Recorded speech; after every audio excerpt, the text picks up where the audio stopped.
Builders से परेशान होकर लगातार बायर्स सड़कों पर उतरने को मजबूर हैं, तो वहीं बिल्डर के खिलाफ अलग अलग प्रोजेक्ट के बायर्स ने एक साथ रेरा का घेराव किया और जमकर सरकारी अधिकारी और रेरा को कोसा है।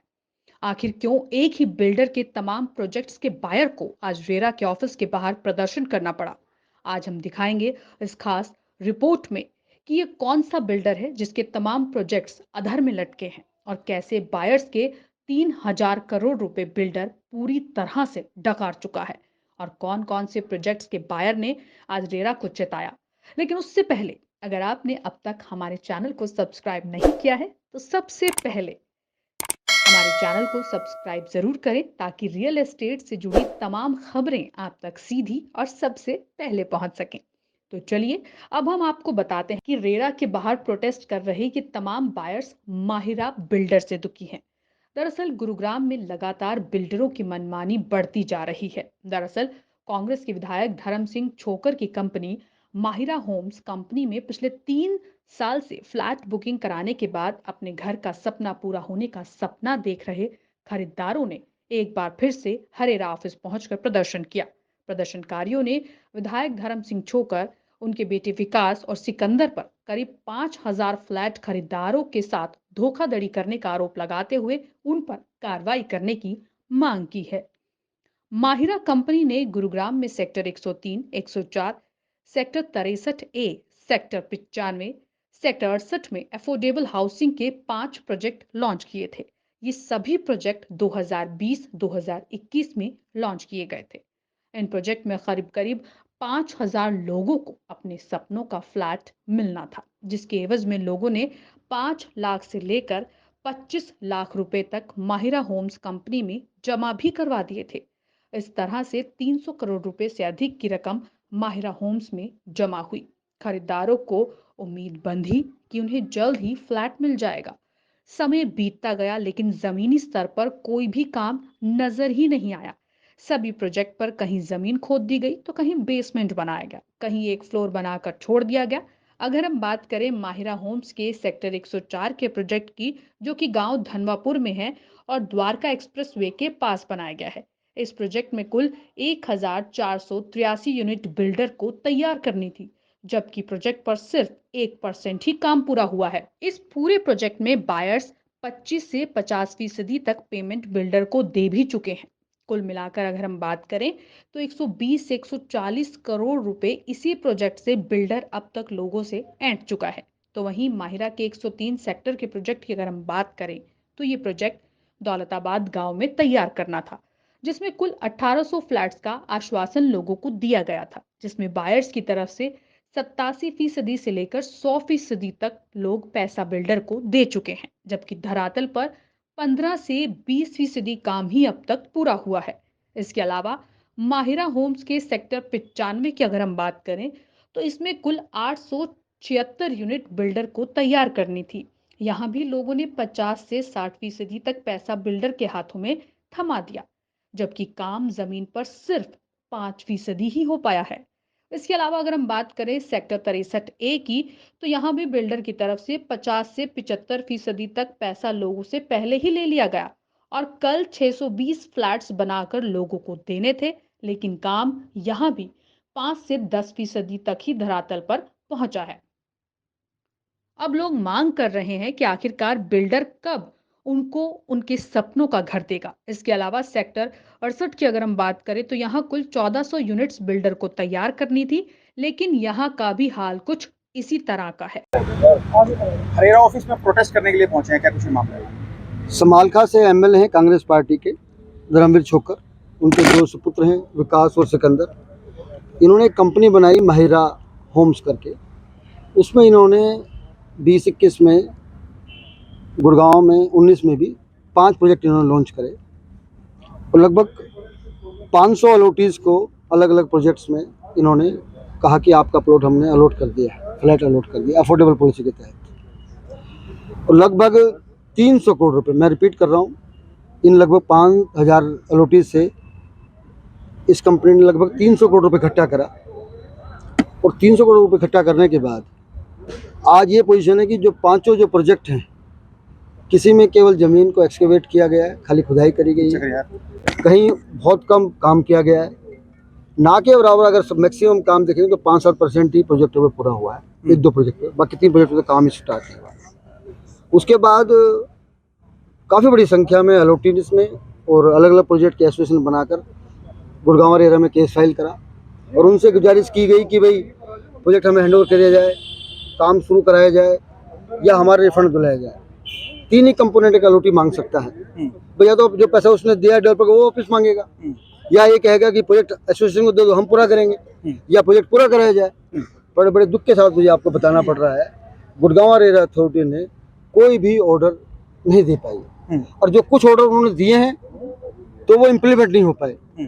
तो आज जो सारे अलॉटीज हैं वो आज बड़े दुख के साथ यहाँ रेरा में आए और उनसे सरकार से आपके चैनल के माध्यम से गुजारिश करना चाहते हैं कि भाई हमारे जो 300 करोड़ रुपए हम लोग 5,000 अलॉटीज दिए हैं, कम से कम वो इंश्योर कर दें, क्योंकि रेरा आने के बाद ये तय हो गया था कि डेवलपर ऐसा फंड को डाइवर्ट नहीं कर सकता, क्योंकि रेरा के एक्ट के तहत हर डेवलपर को रेरा में प्रोजेक्ट रजिस्टर कराना पड़ता है और वहाँ 3 अकाउंट खोलने पड़ते हैं, तो वो फंड को डाइवर्ट नहीं कर सकता। परंतु रेरा ने क्या करा, उसने सारा फंड डाइवर्ट कर दिया, और जो रेरा के अकाउंट से वहाँ फंड ना के बराबर है, 2-4 लाख रुपए अकाउंट के अंदर है। तो रेरा क्या सोता रहा? कितने अलॉटी हैं इसमें? लगभग 5,000। कब से ये लोग संघर्ष कर रहे हैं? लगभग 5,000 अलॉटीज हैं, 2-2.5 साल से लोग संघर्ष कर रहे हैं, 3 साल हो गए, और बड़े दुख की बात है कुछ भी नहीं हो रहा। अच्छा, हरियाणा सरकार ने गठन इसलिए किया था रेरा का कि बिल्डर लगाम लगाए, मनमानी पे लगाम लगे, और दूसरा जो डाइवर्जन है फंड्स का, क्योंकि इसमें ये है कि जो भी अलॉटी पैसा देगा 70% डेवलपर को फ्लैट प्रोजेक्ट पे लगाना ही पड़ेगा, और 30% को जमीन के लिए या बाकी काम के लिए यूज कर सकता है। पर यहाँ तो 95% ही प्रोजेक्ट उसने डाइवर्ट कर दिया। गुड़गांव में कितने प्रोजेक्ट हैं ऐसे? मैंने बताया कि 5 प्रोजेक्ट इस ग्रुप के हैं, और किस किस कंडीशन में है वो किसी का 5, जैसे आप बात करते हैं महिरा होम जो सेक्टर 4 के अंदर है, वहाँ मुश्किल से खाली अभी खुदाई हुई है, और खुदाई के साथ साथ जमींदार जो है वो डेवलपर झगड़ा अलग कर रहा है, यानी कि डेवलपर ने जमींदार को भी मिसगाइड करा है। महिला 103 की अगर बात करते हैं तो वहाँ जो काम हुआ है 15% के आसपास काम हुआ है, और पैसा कितना ले चुके हैं? पैसा वो 100% भी पेमेंट ले चुका है। महिला 95 की अगर बात करते हैं तो वहाँ बहुत ना के बराबर काम हुआ है, वहाँ लगभग 900 यूनिट्स है, और पेमेंट का अराउंड लगभग 50% लेकर 65% तक वो पेमेंट ले चुका है। और महिला अगर सेक्टर 63 की बात करते हैं, वहाँ लगभग 620 यूनिट्स है, वहाँ भी जो है जो काम हुआ है मुश्किल से 5% हुआ है, और जो फंड ले चुका है 50 से 75% तक फंड ले चुका है। महिला SS68 की बात करें तो मतलब कि बहुत कम ही प्रोजेक्ट पे काम हुआ है। और बड़े अचंभे वाली बात यह है कि जब बहुत सारी बड़ी संख्या में एसोसिएशन ने और अलॉटीज ने डिफरेंट लेवल पे रेरा में केस फाइल करा है, उसके बावजूद भी रेरा रूल के तहत कोई भी रिलीफ अलॉटी को नहीं दे पा रहा है। दुनिया भर के इन 5 केसों में, दुनिया भर टाइम्स में रेरा ने ऑर्डर करा कि कोई यूनिट कैंसिल नहीं करेगा, फिर भी बार बार डेवलपर कैंसिल कर रहा है, धमका रहा है, और अननेसेसरी बिल्कुल जाति कर रहा है अलॉटी के साथ। तो आज हम सब जो अलॉटीज हैं, मैं उनको रिप्रेजेंट करता हूँ एज ए लीगल काउंसिल, तो ये यहाँ आए हैं, ये सब डिमांड करने आए हैं कि हमें रेरा जजमेंट दे, स्ट्रिक्ट एक्शन ले, क्योंकि अगर ने कुछ प्रोजेक्ट के ऊपर इनकी रोक लगाई थी और इनको ब्लॉक भी किया था या सीज किया था, उसके बावजूद दोबारा से लाइसेंस रिन्यू किए गए, क्या कुछ समझते हैं कि हरियाणा सरकार की मंजूरी इसमें शामिल है? हाँ, बिल्कुल मिली भगत लगती है, बिल्कुल मिली भगत लगती है, क्योंकि रूल के तहत डीटीपी को लाइसेंस ही बहुत से प्रोजेक्ट में देना ही नहीं चाहिए था, दे दिया। नकली बैंक गारंटी जब पता लगी तो कैंसिल कर दिया, फिर रिन्यू कर दिया। डीटीपी अपने ऑर्डर को कह रहा है भाई ये पहला ऑर्डर जो हमने कैंसिल करा था उसको हम विड्रा कर रहे हैं, जबकि ऐसा नहीं करना चाहिए उसको। तो निश्चित रूप से ये सरकार जो कहने को तो जो विधायक साहब है वो कांग्रेस पार्टी से, आज जो सरकार है वो बीजेपी की, परंतु ऐसा लगता है सब नेता आपस में मिले हुए हैं, और इन 5,000 अलॉटीज की किसी को कोई भी चिंता परवाह नहीं है। ये बेचारे न्याय के लिए दर दर भटक रहे हैं, और न्याय प्रणाली बिल्कुल बड़े आकाओं के आगे बिल्कुल नतमस्तक हो गई है, और कोई भी कार्य नहीं हो पा रहा, क्योंकि ऑर्डर देने के बाद भी ऑर्डर इम्प्लीमेंट नहीं हो पा रहा। प्रदर्शन करने वाले लोगों की माने तो माहिरा की तरफ से 300 करोड़ रुपए दूसरे काम के लिए डाइवर्ट करने के बाद भी सिर्फ कागजी कार्रवाई ही रेरा ने की है। कोई ऐसा आदेश नहीं दिया जा रहा जिससे कि कंपनी पर दबाव बने। उन्होंने कहा कि खरीदारों के साथ बिल्डर द्वारा की जाने वाली धोखाधड़ी पर अंकुश लगाने के लिए रेरा का गठन हुआ था, लेकिन रेरा पीड़ितों को न्याय नहीं दे पा रहा, जबकि अदालत में यह पूरी तरह से प्रूफ हो चुका है कि 300 करोड़ रुपए कंपनी ने दूसरे काम के लिए ट्रांसफर किए। फिर भी रेरा और सरकार का बिल्डर पर लगातार आशीर्वाद बना हुआ है, यहां तक कि ब्लैकलिस्ट करके फिर से कंपनी को बहाल कर दिया गया, जबकि रेरा में ये नियम है कि जिस प्रोजेक्ट के लिए जो राशि खरीदारों द्वारा जमा करवाई जाती है, वो उसी प्रोजेक्ट पर खर्च हो। फ्लैट खरीदारों ने रेरा में कंपनी के खिलाफ केस दर्ज करवाया। रेरा ने माहिरा को आदेश दिए कि जो पैसा डाइवर्ट किया गया है, वो इन्हीं प्रोजेक्ट के खातों में वापस जमा हो। माहिरा ने रेरा के आदेशों को ठेंगा दिखाते हुए ऐसा कुछ भी नहीं किया। करीब 3 साल बीत चुके हैं, लेकिन कंपनी रेरा का कोई भी आदेश नहीं मान रही। फ्लैट खरीदारों ने आरोप लगाया कि खरीदारों के साथ कंपनी ने जमीन मालिकों के साथ भी घोटाले किए हैं। डीटीसीपी को बैंक गारंटी भी गलत दे रखी है।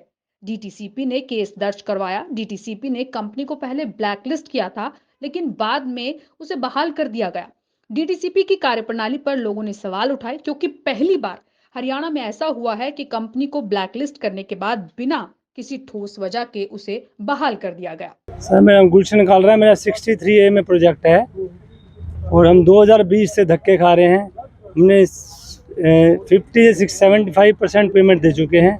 अभी तक हमारे प्रोजेक्ट पे कोई काम नहीं हुआ है। सर, हमने तो प्रधानमंत्री के ही कहने पे तो लिया है, नहीं तो हम तो वैसे ही ना लेते। हम तो प्रधानमंत्री के ही कहने, मोदी जी के कहने पे ही लिया। उन्होंने जो स्लोगन लगा रखे हैं जगह जगह, अपना घर अपना घर, तो उन्हीं के कहने पे उन्हें मकान लिया। हमें अभी तक कुछ भी हाथ नहीं लगा। 75% तक पेमेंट दे चुके हैं। अभी तक हमें कोई पॉजिटिव नहीं मिल रहा है। आप हरेरा में भी गुहार लगा चुके हैं। हरेरा में तो हम हर महीने 15 दिन में आ ही रहे हैं सर। क्या कुछ कहना है? बस अगली नेक्स्ट डेट दे देते हैं, कोई नहीं। अब हम नेक्स्ट टाइम आए तक डेट दिया, अभी डेट का टाइम ही नहीं दिया उन्होंने। हम धक्के खा खा के रोज जाते हैं, नीरज मैम के पास आते हैं, अभी डेट नहीं है, अभी डेट नहीं है। कितने बाइट्स हैं 68 में? Sir 620 flats. ठीक। सर, एक बार अपना परिचय दीजिए और 95 में आप। मेरा नाम नरेश कुमार है। मैं माहिरा 95 से हूँ और हम यहाँ रेरा में आए हैं। आज तक हम यहाँ पे करीबन 20-25 चक्कर काट चुके हैं, लेकिन अभी तक कोई सुनवाई नहीं हो रही है। और चंडीगढ़ 3 बार जा चुके हैं, लेकिन वहाँ भी हमें ये कह के बजा दिया था कि अच्छा कर रहे हैं, काम कर रहे हैं, मगर होता कुछ भी नहीं है। कब ये प्रोजेक्ट लॉन्च किया था? कितनी? 2021 में लॉन्च हुआ था।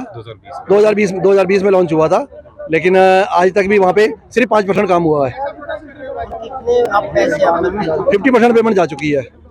सर, ये कहा जा रहा था कि ये पीएम आवास जो योजना है उसके अंतर्गत सारे प्रोजेक्ट आते हैं। हाँ जी, बिल्कुल पीएम योजना के आवास योजना के अंदर आते हैं। तो आप सभी लोगों ने ये सोच के पैसा लगाया होगा कि पीएम आवास योजना है, एटलीस्ट इसमें तो घपला नहीं होगा। हाँ जी, मगर इसमें भी पूरा स्कैम है। ये पूरा इसके अंदर ये 100% पेमेंट लेके भाग चुका है और रेरा वाले भी कुछ नहीं कर रहे हैं। रेगुलेटरी अथॉरिटी जो बनी हुई है, ये इसीलिए बनी थी कि पब्लिक का पैसा जो है सेफ रहेगा, मगर वो यहाँ से भी पैसा निकाल चुका है सारा का सारा।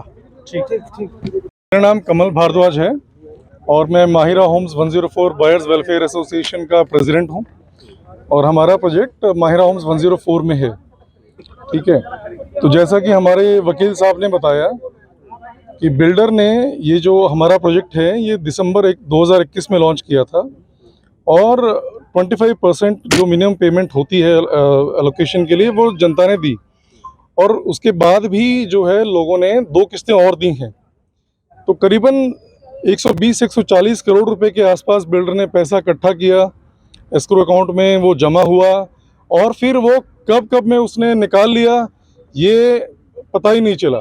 एचरेरा जो है इसमें उनकी नज़रों के सामने इतना पैसा कैसे डाइवर्ट हो गया, इतना बड़ा सवाल है। और इवेंचुअली हम लोगों ने फिर एचरेरा में अप्रोच किया कि हमारा प्रोजेक्ट तो बन ही नहीं रहा है और एचरेरा इसमें कुछ करे, तो एचरेरा ने जो है हमारा केस फॉलोअप किया। वकील साहब हमारे उसमें आगे हैं। ठीक है, लेकिन आज तक भी एचरेरा 1 रुपया वसूल नहीं करवा पाया बिल्डर से, और वो सिर्फ हमारा सेक्टर ही नहीं, बाकी जो 4 सेक्टर और हैं, हर सेक्टर के कमोबेश यही सिचुएशन है। हमारे सेक्टर में तो इसने 1 रुपये का कंस्ट्रक्शन नहीं किया है। अभी आप कुछ दिनों पहले हमने प्रोटेस्ट किया था अपनी प्रोजेक्ट साइट पर ही जाकर, वहाँ इतने बड़े बड़े झाड़ उगे हुए हैं। तो ऐसा लगता नहीं कि ये बिल्डर जो है इस प्रोजेक्ट को बनाने में सीरियस है। और ये आप देख रहे हैं कि जनता जो है इतनी थक चुकी है। हम लोग टीसीपी चंडीगढ़ जा चुके हैं, एसटीपी के हमने पता नहीं कितने चक्कर लगाए हैं, सीएम विंडो कंप्लेंट करी, कम से कम 70-75 सीएम विंडो कंप्लेंट करी हैं, और जवाब ये आता है सीएम विंडो की तरफ से कि भाई ये मैटर जो है आपका एचरेरा के पास जाइए वहाँ पर। और एचरेरा ने हमारा जो फाइनल ऑर्डर है वो 8 मई से रिजर्व किया हुआ है। पता नहीं क्या वजह है कि ये उस ऑर्डर को रिलीज़ नहीं कर सकते। इतना बड़ा क्या इशू हो गया। हम ये तीसरी बार है जो हम ये मांग कर रहे हैं, मतलब आके अचरेरा के ऑफिस में, लेकिन कोई सुनने को तैयार नहीं है। तो ये न्याय जो है, ये न्याय हमारे लिए है या बिल्डर के लिए? ऐसा लगता है कि पूरा सिस्टम जो है ये अलॉटीज़ को या जो होम बायर्स हैं इनके हित में काम नहीं कर रहा है, ये बिल्डर्स के हित में काम कर रहा है। बिल्डर का पैसा जो है उसने डाइवर्जन करने के बावजूद सेकेंड ड्रॉ दिया गया टीसीपी की तरफ से।